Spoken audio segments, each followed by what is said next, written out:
I'm curious and interested in hearing about all of your different backgrounds because indeed I was a public policy major attending a liberal arts college and was interested in policy and politics for many years and got into food and agriculture through an interest in impacting policy on more of a grassroots level. I got involved in dairy and cheese making out of a love of cheese, really more than anything. And it's been really interesting to kind of have my undergraduate background serve me well now that I'm in an industry that, I mean, day to day, 99% of the job is pretty hands-on. It's about learning a craft and running a small food-based production.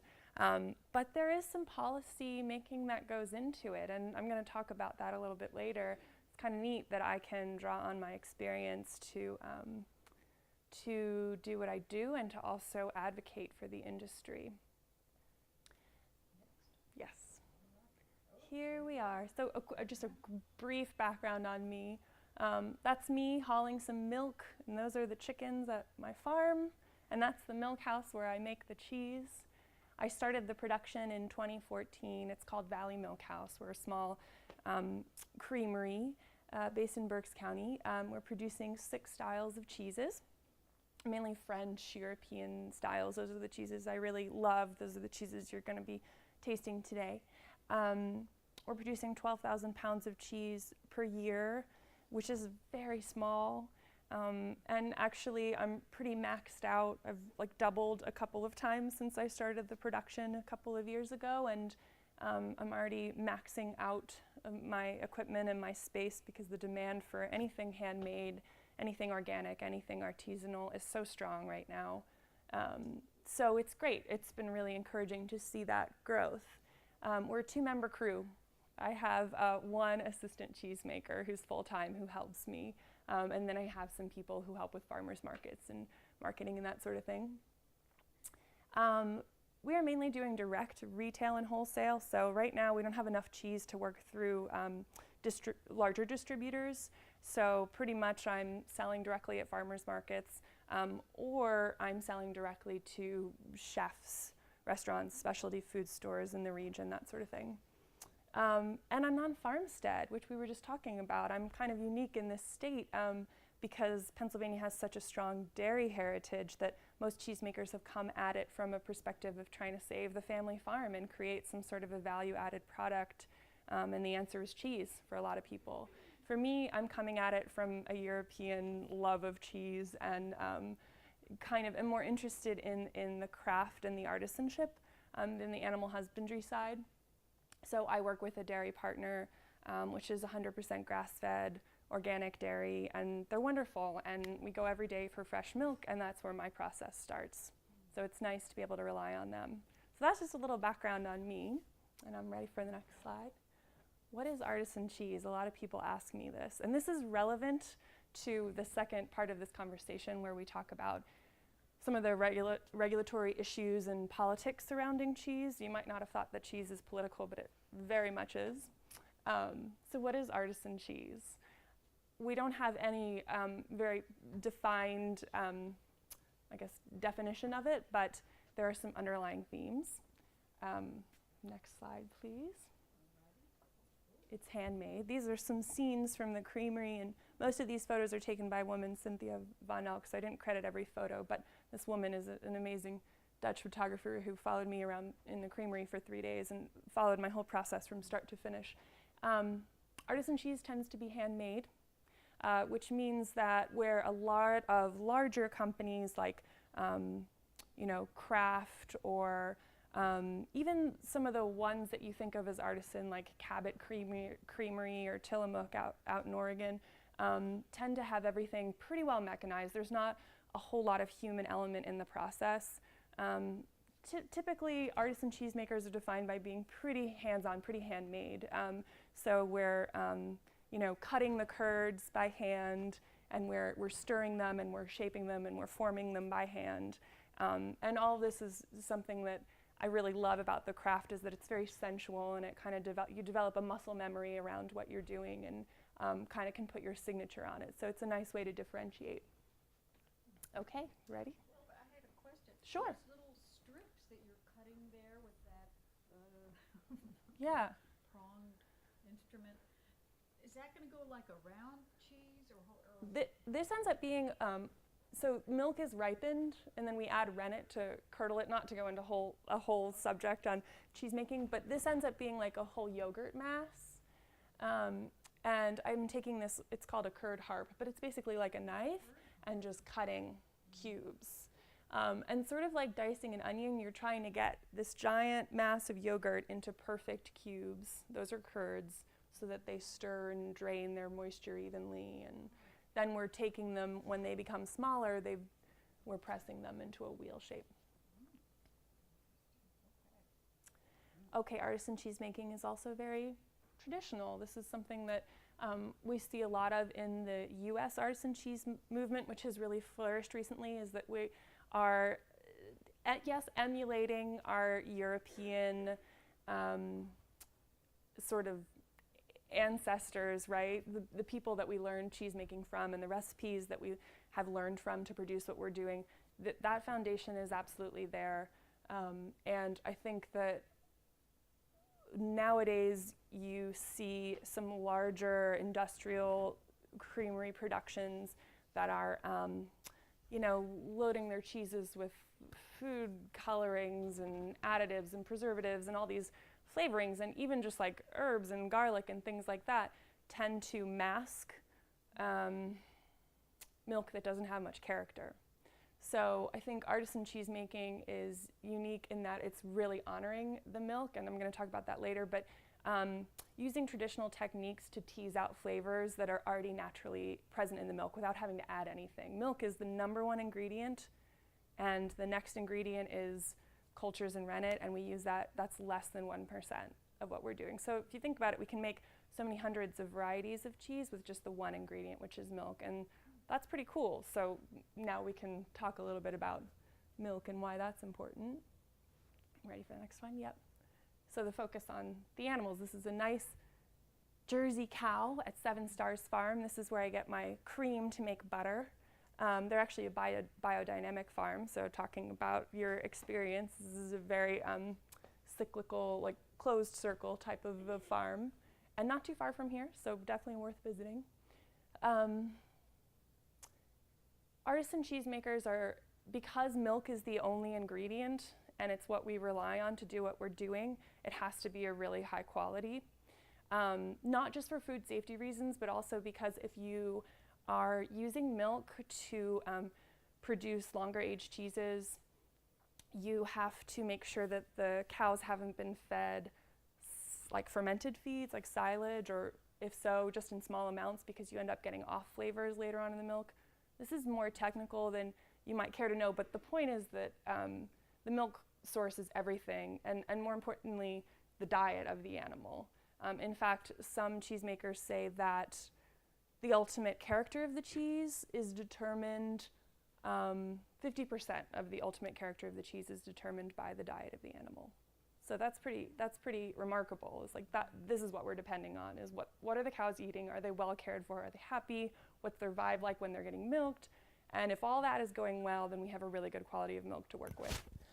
Is there any water available? No? Okay. I'll probably be okay. Okay, I'll run out if I need to. Okay, next slide. Maybe take a bite of cheese. Small scale. So there I am in my creamery. I'm pouring curds into forms that are making a brie style, which we're going to taste today. Next door to that photo is Bertrand Hill's farm. The woman on the left, Sue Miller, is a good friend of mine who's a cheesemaker pioneer in the state, and we do a lot of collaborative cheeses together. But point being, most artisan creameries are small scale. They're 12,000 pounds is small. That's what I'm producing, but some are producing 25 or 30,000 pounds, and that's still considered small scale. They're generally doing direct marketing. It's generally family run, Sue is the cheesemaker. Her husband manages the crop farming, and her sons manage the cows and milk the cows. And a lot of times these dairies can be contained in one family unit and produce this really, really refined, high-quality product, all within their acreage. So it's pretty neat in that sense. Okay, next slide. And then direct marketed. So as I said, we're at farmers markets. We know who our customers are. Generally, we know them, a lot of them by name, and if people have questions, we can answer them directly. And this is really important because we're going to talk about this later. We have a very small impact and very small footprint. So unlike larger creamery operations that are mass distributed in grocery stores, we tend to know exactly where all of our cheeses are going, and it tends to be within a very specific region. So if there are food safety issues, easy to recall, easy to know where everything is, and pretty minimal impact there. Okay, any questions so far? Do you all like cheese? Is that why you're here? Okay. All right. So here we are in the artisan cheese industry in the United States. We're supported by these pillars of, being handmade, being small scale, very traditional. Luckily, for those of us who are true to those principles, we are in very high demand, and it's wonderful to see that, the challenges are very much in the cheese room for me. They're not so much related to sales or marketing, because I know that comes more easily and the demand is strong. For me, it's all about what's happening in the vat, in the creamery, and also what my inspector wants to see. So those are the real challenges. We can go on. So here's where cheese gets political. This is who governs the artisan cheese industry. We're beholden to a lot of organizations. The three on the bottom here are the main ones: the FDA, the USDA, and the Pennsylvania Department of Ag. And this is just like a few layers of the multi-layered cake that regulates the industry. One of the frustrations that I think most of us have as artisan cheesemakers is that there are different regulations coming from every level. So it's really hard to navigate what's being required of us.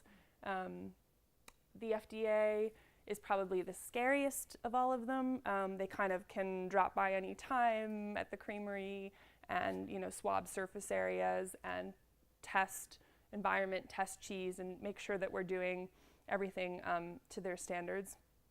The Pennsylvania Department of Ag, because we're in the Commonwealth and because we're in such an ag-friendly state, is lovely to work with, and that's who I sort of report to immediately. They come by every 3 months and inspect my creamery and test my products and make sure that everything is up to code. And generally, if they see something that they don't like the floor of the paint on the floor is chipping, or the temperature of the cooler is fluctuating, or something like that, they're really understanding about the constraints of a small business and really willing to extend a timeline to get things fixed. So they've been great to work with. The PDA and the FDA sort of talk to each other, but not as much as I wish they would, because the FDA has sort of the upper hand on some of these regulations and comes down on PDA to enforce, and things get a little complicated.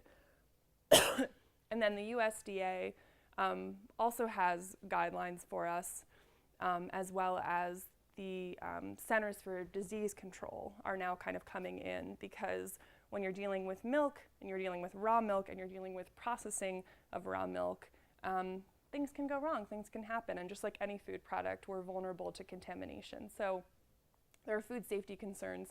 And then the three top logos are sort of the documents and acts that govern us. The PMO on the far right, Pasteurized Milk Ordinance, great bedtime reading if you ever are interested in sleeping really well. Goes into all the regulations, what's required if you're going to start a creamery. And then the FSMA and the HACCP are newer regulatory acts that are being imposed on creameries of all size, and we'll talk a little bit more about what's being required there. But the regulatory environment for cheese, as in any food production, is pretty stringent, and that's one of the great barriers to entry, is that everything has to be up to code, highly specialized, everything has to be food grade, stainless, and unfortunately it makes it difficult for new people to enter the industry. Okay, next slide. One of the examples of the way that these regulatory agencies are trying to align themselves but haven't is through milk testing. So as a small scale creamery, starting in July of 2017, I will be required to invest in milk testing equipment and a lab on site so that I can test the milk every day for antibiotics, every single morning. So this is a huge burden for a lot of small scale cheesemakers, and we just learned about this in October, and it's something that is stressing a lot of people out. But antibiotic residues are a concern in the food safety world, and so we're being required to test and report for that. That's a regulation that's existed within the FDA code for about 5 years, but the Pennsylvania Department of Ag hasn't enforced it.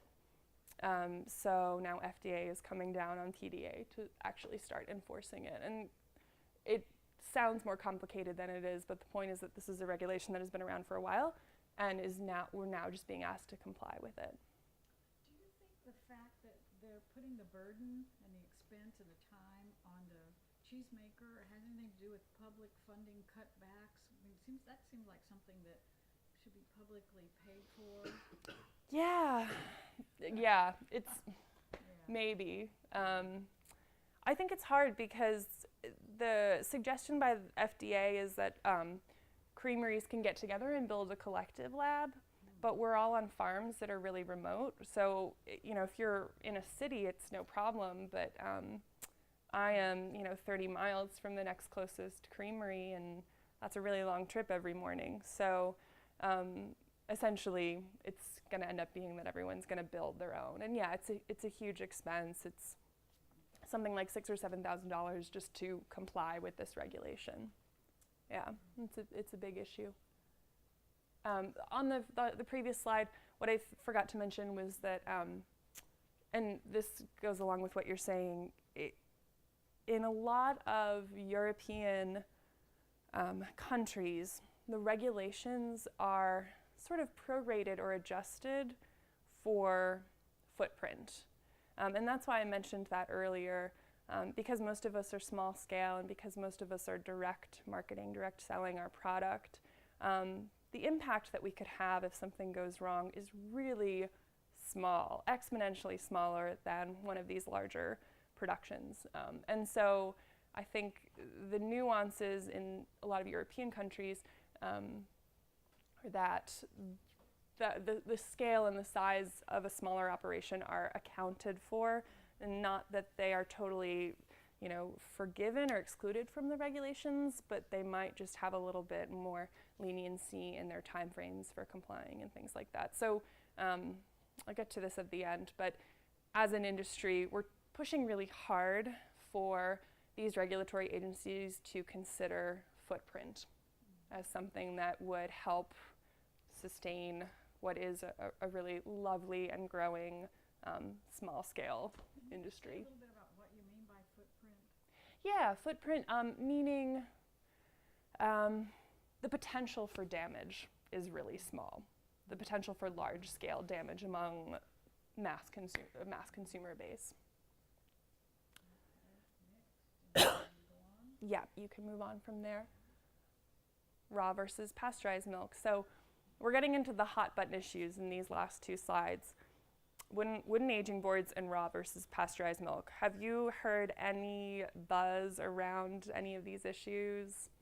A little bit, yeah, the Vermonter, of course. So one of the greatest risks or the greatest threats to the artisan cheese industry in the United States is raw milk regulation. As of right now, we are permitted to produce cheese with raw or unpasteurized milk as long as it's aged for 60 days. So in this state and in most states in the country, raw milk cheeses are permitted within certain guidelines. And the reason why that's important is because to stay true to tradition, it's necessary to make cheeses with raw milk because pasteurization is responsible for destroying a lot of the natural bacteria and enzymes that are present in milk that lead to certain flavors. Because really, all of cheese making is this controlled process, enzymatic process of decay.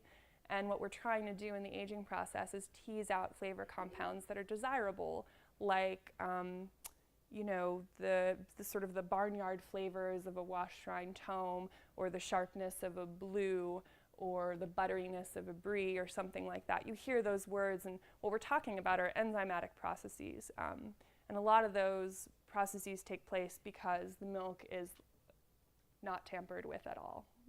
It's just turned into cheese. It's sort of ripened and curdled and turned into cheese. If we're making fresh cheeses in this country, we have to pasteurize the milk, and that means we're bringing the milk up to 145 degrees and holding it there for 30 minutes. So it's a fairly gentle process compared to some industrial operations, but it's still something that does destroy some of the natural bacteria and therefore some of those great flavors that you get. An interesting study happened in Oregon State University where in their test kitchen they made the same batch of cheddar from 5 different milks from 5 different regions in the state. And they aged the cheddar out for 3 months, and then they did blind taste tests among students, just like you. And it was pretty cool because what they essentially did was they proved terroir in raw milk cheese.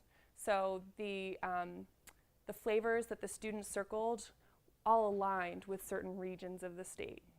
And those flavors were not the same in the pasteurized version of that cheese, which was the cheddar.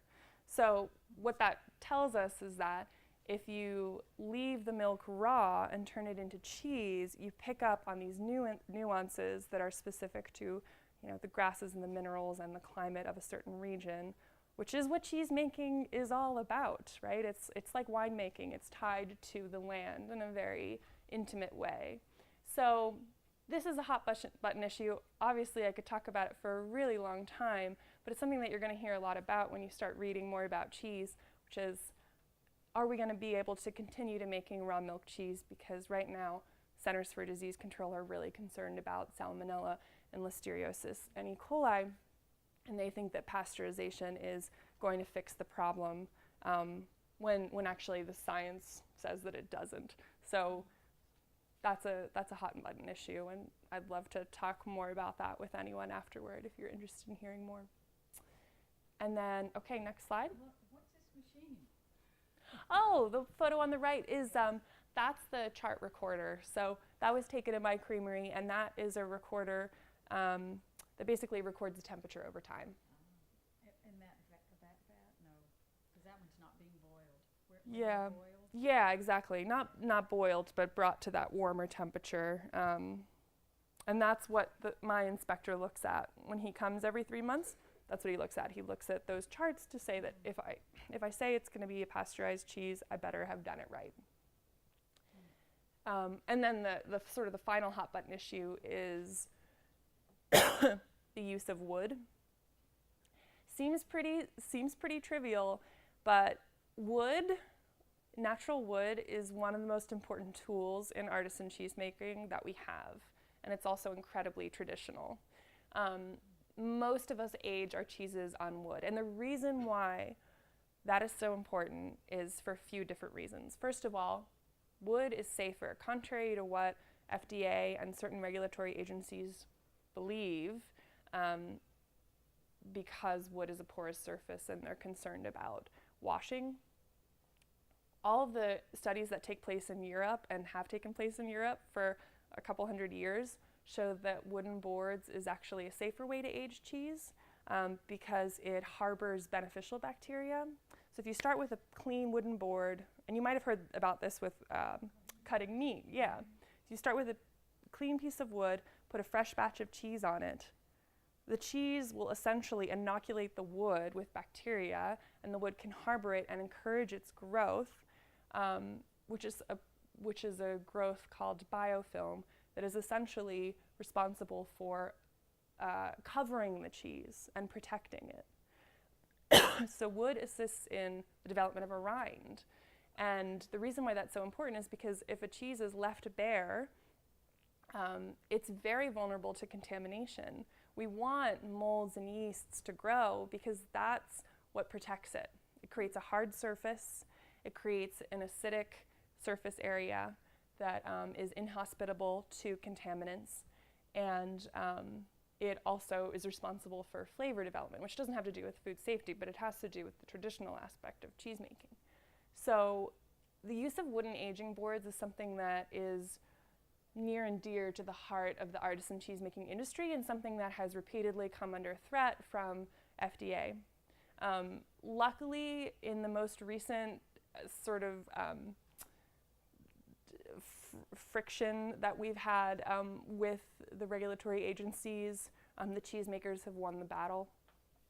And actually Bernie Sanders up in Vermont was one of the signers of the bill that allowed for the use of wooden boards in raw milk cheese aging because the science, many years of scientific research shows that it's a safer way to age cheese. So this was a real triumph in artisan cheesemaking, and it's just another example of how through a collective voice it's possible to win some of these battles and fight for the tradition, but especially on these last two slides, there's always the risk that it's going to be taken away. So that's why I feel excited about getting involved in these issues. And so this is what I've gotten involved with. American Cheese Society, I became a member of that a few years ago when I first started, and they are the ones responsible for fighting the good fight on wooden aging boards and on raw milk cheese continuously.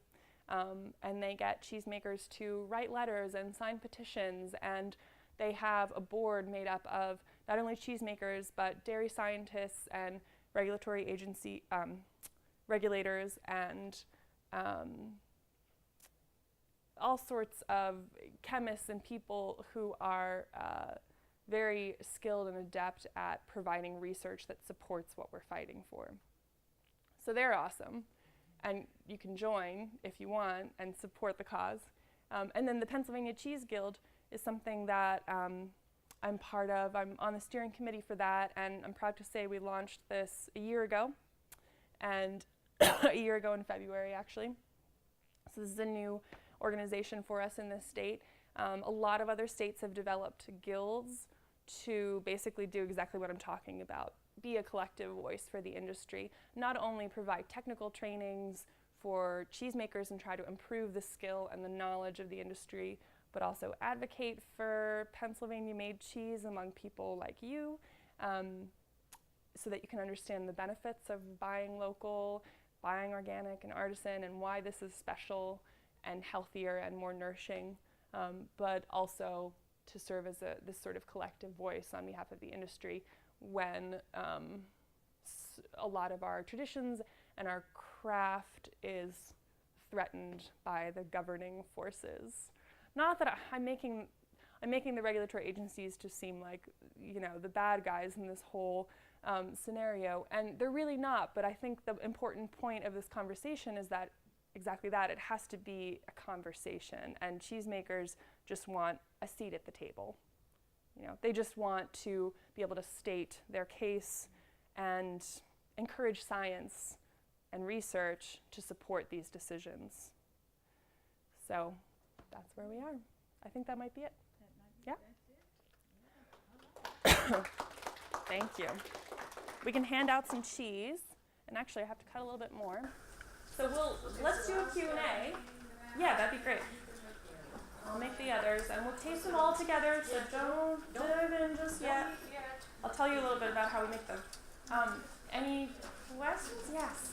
So I'm just wondering if the main ingredient is milk, how does what exactly makes all the flavors taste so different and Well, we do add the cultures, which are bacteria, freeze-dried bacteria, that ripen the milk. And that's the fermentation process. Those bacteria are consuming the milk sugars and turning them into CO2 and into lactic acid. And the way that we harness that process of fermentation, control the rate of it, and the timing and the temperatures around that is responsible for the initial ripening process. And then the way that we age the cheese is responsible for the weight. That's why I like to say it is controlled decay. It really is. It's like not only how are we manipulating the milk while it's still milk, but once we have curds in a wheel, how are we manipulating that wheel to develop different flavors? And maybe we're going to wash the rind in beer, and it's going to grow surface yeast, and it's going to develop barnyard flavors. Or maybe it's going to grow a white mold because we put it in a certain environment, and then it's going to end up being a brie style that's really buttery. If you press it really hard, it can age for a really long time, like a Parmesan, because it has no moisture left in it. If you keep it really soft and fresh, like one we're going to taste today, it spoils quickly, but it has a lot of flavor and a lot of tanginess. So there are so many variables to manipulate, but it all has to do with acidity, temperature, time, surface bacteria, that kind of stuff. Does that answer your question? Okay. How many more are we looking at here? Probably a lot. 1, 2, 3. Just 3? Okay. And you guys, okay. Of course. Okay. Alice and a cameraman. What other questions do you guys have? Anything you ever wanted to know about cheese? Yeah, that'd be great. Yeah, you can hand them out. That'd be great. I go to 2. West Philly and one in the Lehigh Valley, which is the Easton Farmers Market. I'm kind of situated between those two major metropolitan areas. And then I have a farm stand attached to the creamery, and that does really well for me because people come from all over to see where the cheese is made. So that's kind of fun. It's ended up being a really nice source of sales for us. I'm sorry. Yep. All right. You want to try? Of course. And you? All right. So let's see. 1, 2, 3, 4. Okay. Any other questions? Yes? What happens if you don't waste the cheese on wood? A lot of people don't opt for wooden boards, and that's fine. But generally what you see is those might be like a waxed rind. It might be, and there might be another way to protect the cheese so that it's not so vulnerable to contamination, like a cheese paint or a wax, which acts as sort of a seal for that cheese. Or some cheesemakers actually will vacuum seal their cheeses and age them that way so that they're protected. We're almost ready. We're getting there. Just 2 more minutes. Alright, I'm moving slowly here. Okay. There's one. So we can go ahead and start with the first cheese, which is it's a fromage blanc, so it means white cheese in French. It's just a fresh cow's milk cheese. It's the creamy one. And this one was actually made last night. It was milk yesterday. So it was made last night, and I just drained it this morning and added a little bit of salt to bring to you tonight. It wasn't quite drained enough. This one? Yes. There you are. Did the librarian get some? She got some. Okay, everyone? Okay, great. Okay. I might opt out. I know what they taste like. You want to run to the street? There's a water fountain right there, I believe. Isn't there a water fountain right there? Yes. you just go ahead and dive in.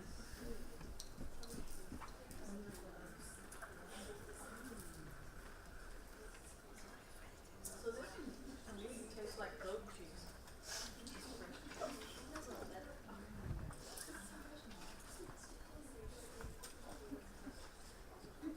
So that one it's called a lactic cheese. That means that it has a lot of acidity. It's a 16-hour fermentation. So basically last night I warmed the milk. It's a fresh cheese, so I pasteurized it. So I brought it up to 145 degrees, held it there for 30 minutes. And then I cooled the milk back down to 90 degrees. That's generally our inoculation temperature. That's the temperature at which these bacterial cultures really thrive. So at 90 degrees, I added the culture, added a little bit of rennet, which is responsible for actually coagulating the milk and separating the solids from the liquids, curds and whey. And I closed for that and turned up the heat in the creamery and left it for 16 hours. And this morning, it looked like what you saw me cutting in that photo. It looked like a big mass of yogurt. And we don't cut the curd with this one because we're trying to retain as much moisture as possible because it's a creamy cheese. So with this one, we just ladle that curd into cheesecloth and drain it a little bit. And salt it, and that's where it is right now. But this one will actually drain until tomorrow morning.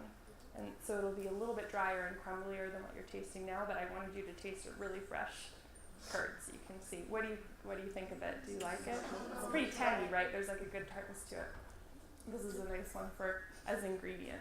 I'm saying it reminded me of goat cheese. Yeah, exactly. This is, when you think of chev, it's made in the same way. It's a sort of long fermentation. Okay, the next one we will try is the white mold cheese, which is also known as a bloomy rind or mold ripened or soft ripened. It has a lot of names, but it's essentially a brie style. And this is a younger brie. It doesn't have the full earthy, mushroomy flavor that it should yet, but it's on its way. And I picked this one because I wanted you to see, you were asking about how to develop the different flavors in cheese.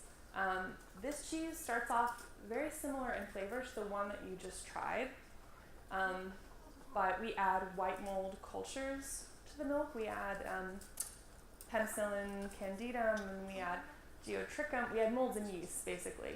And those molds and yeast are inactive until the cheese is shaped into a wheel and put into a humid 50-degree environment, at which point the cultures are aerobic and they find the surface and they grow and they sort of fluff up like a cloud. And that takes about 10 days. And then what happens is that surface bacteria is now responsible for ripening the cheese from the outside in. So you can see that process starting to take place. There's sort of a layer of ooziness. Eventually that will get oozy all the way through. It's an enzymatic process called proteolysis, which is the breakdown of the protein. So it's pretty neat. This is how you can start manipulating milk to get different flavors and textures, right? You can work with what's on the surface, you can work with what's on the inside. Well, when you mentioned the molds, do you buy them or do you grow them, or are they like powder sort of form? They're like powder, yeah. I buy them. Yep, there's a supplier out in Wisconsin that I work with called Dairy Connection, and they have, different strains of molds and yeast that you can get that are a predictable strength, so that you know what you're working with. You can create your own cultures. That's more common in the home cheese making environment. On a commercial scale, there's so many variables to control for that you don't want the strength of the cultures to be one of them. You want to know that if you're adding, an ounce of culture that's like gonna ferment at the same rate as the last time. So yeah, but some people, at this point, I don't have to add very much mold to the longer aged cheeses because my aging room already has a lot of natural molds and yeast in it. So they just find the surface of the cheese and they grow, and the wooden boards definitely help with that process too. Okay, and then the last one is the blue. This one's strong. If you don't like strong cheeses, Maybe people need some more crackers. tread lightly. Yeah, we can pass these around.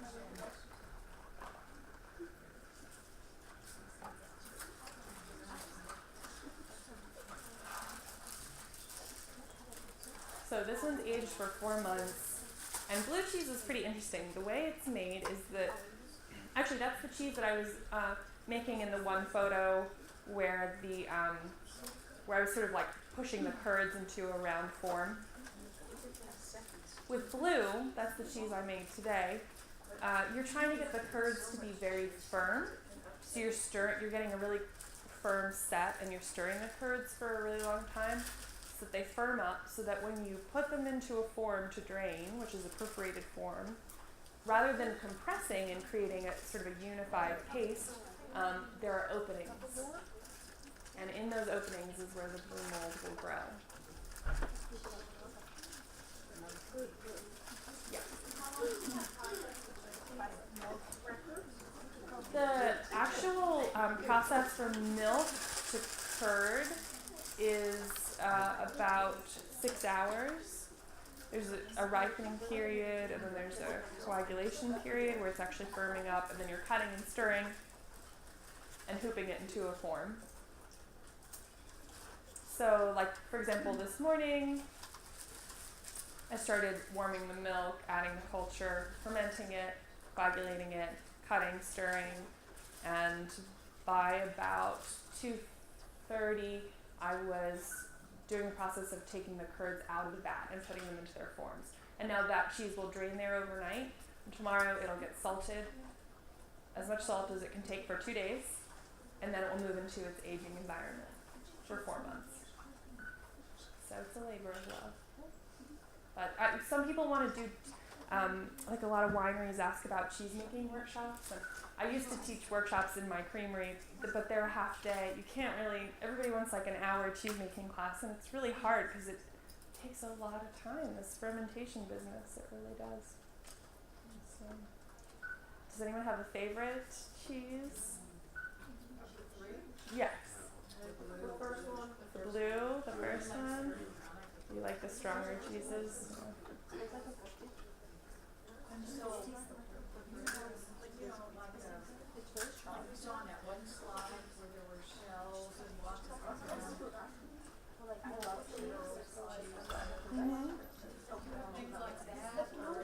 mostly stored in some kind of container. No, I have open shelves of that. Yeah. I guess I don't. Do I have a picture? I think I have a picture of my own aging boards. But yeah, they're all open shelves because your cheese needs a lot of things as it ages. Not only does it need preferably a wooden board to help kind of nurture the rind development, but it also needs air circulation and ventilation. It needs air exchange. It needs humidity. So it has to kind of be in that open environment. And so, do you have rooms that are like as big as this one for your full? No, I have a room that's about a quarter of this size. And you produce 12,000 pounds of cheese in just a quarter. Yeah, it's precious real estate, right? Like some cheeses only age for a month or 2 months, and then they have to get out. And of course, it's top to ceiling filled with cheese. Maybe a little bit less than half of this room, but yeah, it's that's why it's nice to make some fresh cheeses because it doesn't tie up that real estate. You can, like this fresh cheese, I will start selling it tomorrow, and I don't have to worry about storing it, and kind of helps cash flow the business too. So that's the delicate balance. It's like I'd love to be making all aged cheeses or longer aged cheeses, but it's very difficult as a small producer, especially just starting off, because you just end up tying up so much capital. To be making that same cheese a few times a week and then not see any return on it for 4 or 5 months is really quite an investment as an ongoing sort of challenge. So it's nice to have fresh cheeses to kind of balance that out. Yeah. What's your favorite type of cheese? My favorite type? My favorite type of cheese is one that I don't make but I dream about making. I really like wash rind or smear rind cheeses. Do you guys know what those are? They're they're very French. They usually they sort of look like a brie, but they have like more of an orange peach rind, and they have real barnyard flavors. Really like yeasty and mushroomy. They're stinky, very stinky cheeses, but those are the cheeses that I love, and I don't quite have the right aging environment for them right now where I am, so maybe someday I'll make them. Yeah. What kind of training did you go through? Good question. Yeah, I started as a home cheesemaker, and just tinkered a little bit. I bought a kit, I bought some cultures, I followed a recipe book, and I did that for a few years and enjoyed it enough to quit my day job, which was, I was working at B&Y Mellon in New York right after college as a sales associate, just kind of selling the company's services to other corporations. It's very abstract, but I didn't need any technical, background for it. I could just sort of use my personality to make that work. So, yeah, it was a good experience. I did that for 3 years.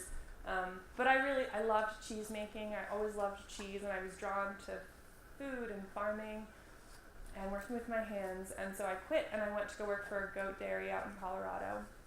And that's how classic story, right? That's how I ended up doing this. I did that for a couple of seasons, and then came back to Pennsylvania where my family's from and decided to set up shop. So don't be afraid to take those risks. They might just pay off. It's been a fun adventure. And we have, where I am in the Ole Valley, no one's heard of it, but there's a really nice community of young farmers. There aren't any other cheesemakers, but there's a nice community of young, mainly vegetable growers who are interested in all of these, policy issues that we talk about today. And it's nice because there's activism through production. There's activism through doing and through just being the face to your farm at a farmer's market and taking every opportunity to educate consumers about grass-fed versus organic versus no spray. And it's a good fight. Sometimes it feels like thankless work, but it is a really good fight, and it's nice to be surrounded by people who are all doing it. Yeah. Kind of like political about it, but do you find that Kraft and Sargento, those companies, do they employ lobbyists to fight on their behalf? Have you found that as kind of a battle between the two, or is it more of just working one-on-one with the FDA? I'm actually not sure if they employ lobbyists. That's a good question. But I know that these regulations are for them. You know what I mean? Because here's the thing. For a large operation like that, there's no way that you could have a farm to produce all of that milk. You couldn't even work with 10 farms and produce all of that milk, right? They're working with hundreds from all over the country, and it's being shipped, or all over the region at least. And a lot of the milk is not very clean, and it's you don't know how those farmers are dealing with their milk, or how they're handling it, or what they're feeding their animals, or whether they're getting antibiotics. And so I think a lot of the regulations in this country are compensating for poor milk quality. That's the shame of it. And that's another reason why I think artisan cheesemakers have such a strong voice, is that we can't do what we're doing without milk quality. And usually we have our own farms, or we only work with one, and we know exactly what they're doing. So that's why we feel like a lot of these regulations shouldn't apply to us, and there's no way to prove that without saying, I promise I'm good for it, here's an organic certification, but sometimes that's, not even enough. So yeah, that's really what it is. In the European Union, there are much more stringent milk quality standards, and that's why they have more lenient raw milk rules. So I think we all know what should be adjusted and what should. Yes. Good question, though. You guys are definitely food policy makers in the making.